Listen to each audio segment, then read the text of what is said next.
আমরা পড়ছি শিবপুরাণ জ্ঞান সংহিতা।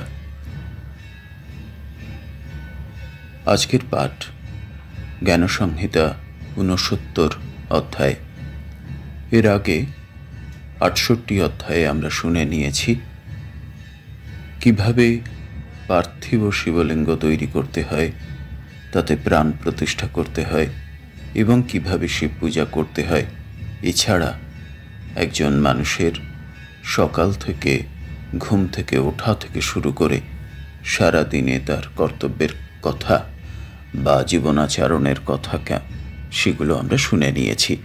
এবং অবশ্যই প্রসঙ্গ ছিল অর্জুনের শিব দর্শনের পরে ফিরে এসে কিভাবে অর্জুন বা পঞ্চপাণ্ডব এবং সাধারণ মানুষ কিভাবে শিব পূজা করবেন সেই কথা। শুরু করা যাক জ্ঞান সংহিতা ৬৯ অধ্যায়। ঋষিগণ কহিলেন, হে সুত, তুমি সমস্তই অবগত আছো, অতএব তোমাকে জিজ্ঞাসা করি। কৃষ্ণ কহিয়াছেন, আমি নিত্যই শিবের সেবা করিয়া থাকি। হে প্রভু, হে কার্য নিপুণ, কৃষ্ণ কোন সময়ে শঙ্করের সেবা করিয়াছিলেন তাহা তুমি বলো। সুত কহিলেন, কৃষ্ণ যে কালে শিবের সেবা করিয়াছিলেন তাহা কহিতেছি, আপনারা শ্রবণ করুন। কৃষ্ণ গোকুল হইতে মথুরায় গমনপূর্বক কংসকে স্বয়ং বধ করত বাসুদেব প্রভৃতিকে কারাগার হইতে মুক্ত করিলেন। পরে যাদবগণকে আহ্বান করিয়া কংসের পিতা উগ্রসেনকে রাজ্য প্রদানপূর্বক তাহা দ্বারা রাজ্য শাসন করাইতে লাগিলেন। পরে পিতার নিকট হইতে যজ্ঞ উপবেদ গ্রহণ করিয়া অবন্তী নগরে গমন করত সেই স্থানে সান্দীপনী নামে গুরু প্রাপ্ত হইয়া তাহার নিকট হইতে শিবমন্ত্র গ্রহণ করিলেন। প্রভু কৃষ্ণ স্বয়ং ওই শিবমন্ত্র প্রভাবে অল্পকাল মধ্যে সমস্ত বিদ্যা শিক্ষা করত গুরু দক্ষিণা প্রদানপূর্বক পুনর্বার মথুরায় আগমন করিয়া অসুরগণের সহিত যুদ্ধ করিতে লাগিলেন। হে শৌনকাদি ঋষিগণ, অসুরেরা তৎকালে তাহার মথুরা নগরে আক্রমণ করিয়াছিল। ইত্যবসরে কৃষ্ণ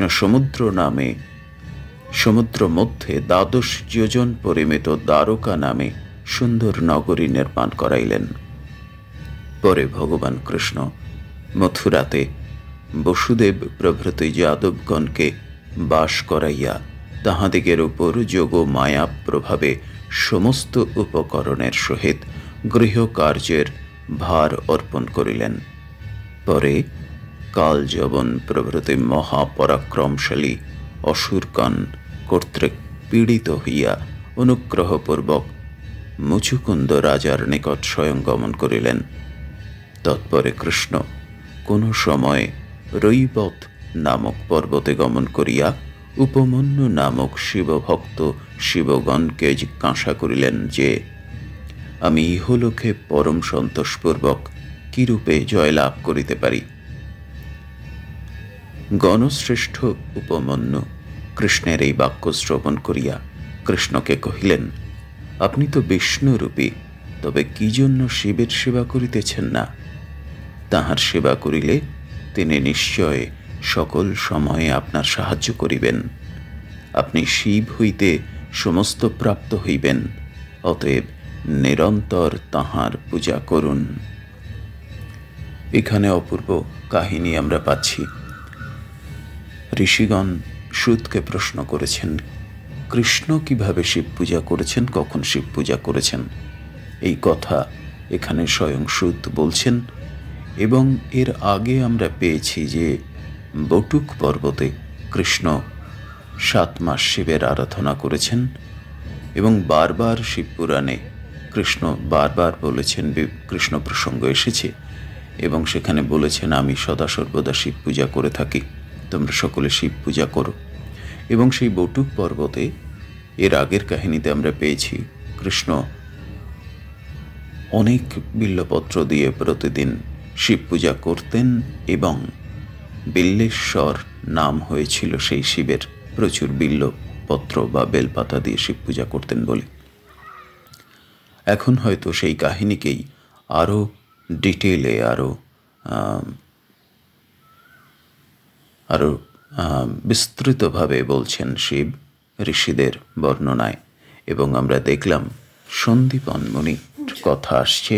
সেই সন্দীপন মুনি কাছ থেকে তিনি মন্ত্র নিচ্ছেন, শিব মন্ত্র নিচ্ছেন এবং শিবের আরাধনা করছেন। কাহিনীগুলো পরপর চলছে। এরপরে আবার তিনি চলে আসছেন তার উপমন্যুর কাছে। উপমন্যু তাকে আশ্চর্য কথা বলছেন যে আপনি তো বিষ্ণুরূপী, অর্থাৎ বিষ্ণুর আপনি এক অবতার, বিষ্ণুর এক রূপ, পরবর্তী রূপ, তো আপনি কেন শিব পূজা করছেন না? অর্থাৎ বিষ্ণু সদা সর্বদা শিব পূজা করেন বা শিবের আরাধনা করেন, তাহলে আপনার তো উচিত সদা সর্বদা শিবের আরাধনা করা। এ কথা স্বয়ং উপমন্যু কৃষ্ণকে বলছেন। আমরা পরের অংশ আবার শুনে নিই। এবং উপমন্যু এই কথা বলছেন, আবারও রিপিট করি জায়গাটি, আপনি শিব হইতে সমস্ত প্রাপ্ত হইবেন, অতএব নিরন্তর তাঁহার পূজা করুন।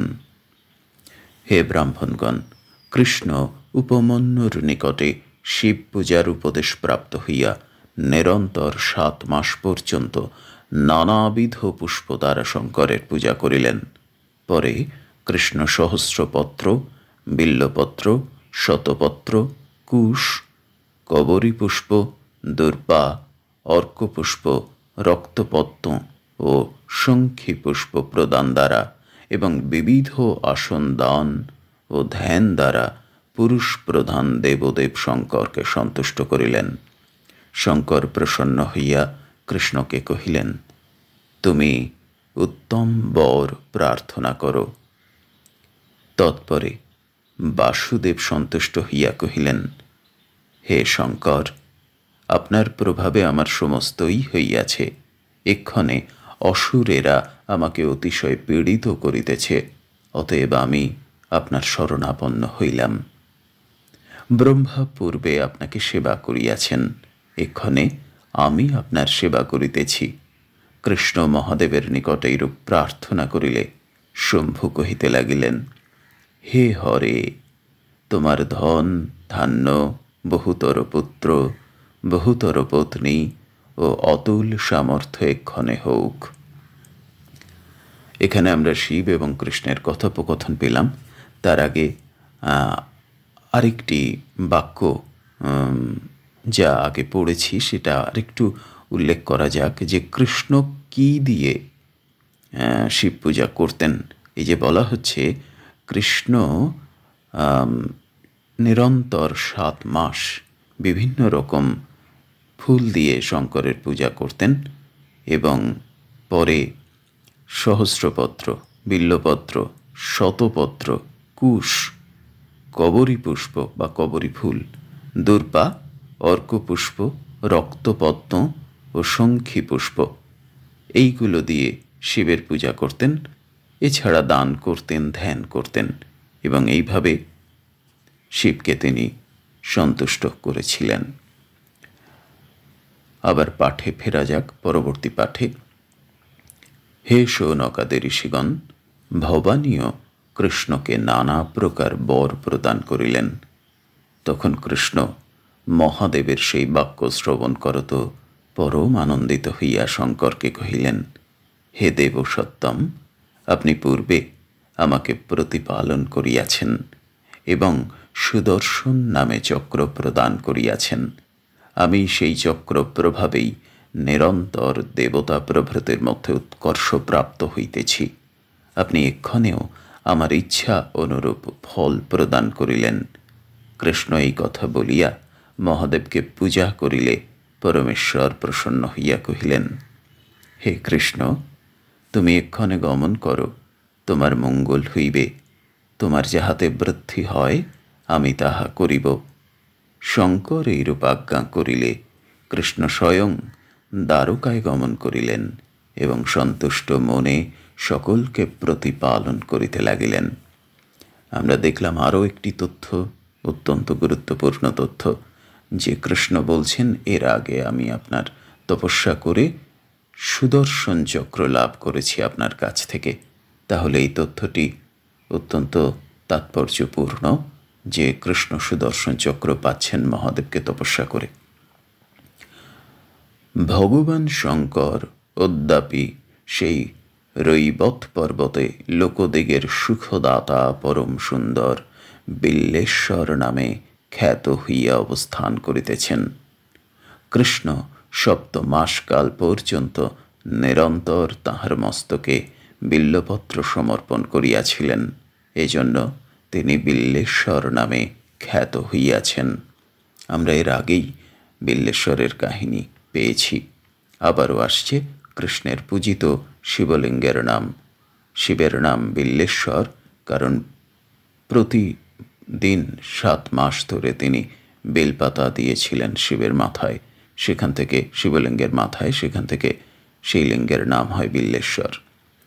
কৃষ্ণ এই শিবের নিকট হইতে উত্তোলনপূর্বক যে যে স্থানে ওই সকল বিল্লপত্র নিক্ষেপ করিয়াছিলেন, সেই সেই স্থানে ওই সকল বিল্লপত্র খণ্ড হইতে ভক্তের প্রতি অনুগ্রহ নিমিত্ত এক একটি দেবমূর্তি আবির্ভূত হইয়াছিল।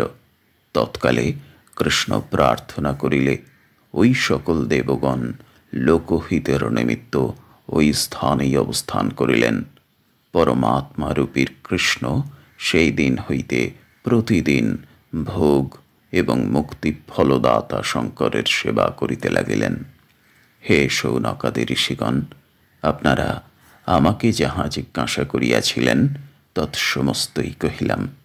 মানবগণ ইহা শ্রবণ করিলে নিশ্চয় সকল পাপ হইতে মুক্ত হয়। 69 অধ্যায় সমাপ্ত। ওম নমঃ শিবায়, ওম নমঃ শিবায়, ওম নমঃ শিবায়। জয় কৃষ্ণ, জয় কৃষ্ণ, জয় কৃষ্ণ।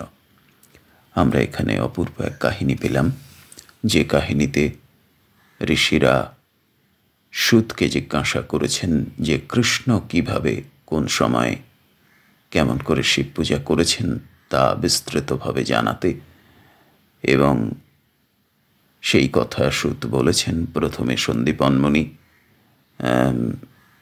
অর্থাৎ সন্দীপন মুনি হচ্ছেন কৃষ্ণের গুরু, সেখানে শিবমন্ত্র পেয়েছেন কৃষ্ণ। তারপরে কৃষ্ণ 7 মাস শিবের পূজা করেছেন বটুক পর্বতে, বিল্লেশ্বর শিব, এবং সেখান থেকেই শিব তাকে দর্শন দিচ্ছেন এবং বাকি কাহিনী আমরা শুনে নিয়েছি। এবং উপমন্যু বারবার তাকে বলেছেন যে তুমি স্বয়ং বিষ্ণুর অংশ, বিষ্ণুরূপী বা বিষ্ণু, তাহলে তুমি কেন শিব পূজা করছো না? তার মানে জায়গাটা এমন যে বিষ্ণু সদা সর্বদা শিবের সঙ্গেই রয়েছেন, শিবেরই পূজা করেন। এই কথাগুলো আমরা শিব পুরাণের একেবারে প্রথমে পেয়েছি। সেই জায়গা থেকে কৃষ্ণ শিব পূজা করছেন এবং কি কি দিয়ে তিনি শিব পূজা করছেন, কেমন করে করছেন, সে কথাগুলো আমরা শুনে নিয়েছি। অপূর্ব এক অধ্যায়। পরবর্তী 70তম অধ্যায়ে পরবর্তী কাহিনী আমরা শুনে নেব।